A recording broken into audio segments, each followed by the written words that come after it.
Helloបងប្អូនថ្ងៃនេះមកមើលសកម្មភាពចុងភៅធ្វើកែបោកកែបស្រែអានេះគ្រឿងនេះគ្រឿងបុកឲ្យអស់ហាន់ឲ្យអស់សល់ប៉ុណ្ណឹងបាត់ប៉ែងចាំសាច់ហាន់គ្រឿងណាបងប្អូនចុងភៅបុកគ្រឿង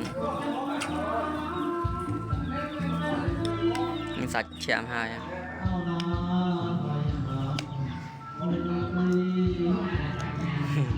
តាន់ទេហ៎នាទីយ៉ាងហល់ទីហ៎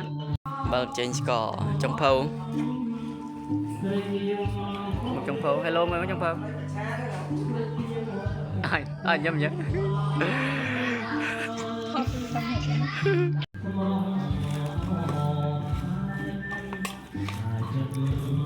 ាយគ្រឿង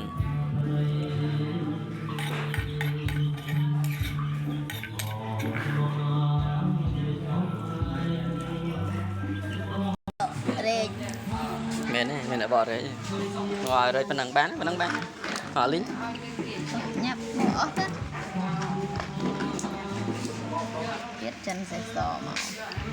ចិនមកចាក់ដែរផ្នែកចិនមកចិនមួយណា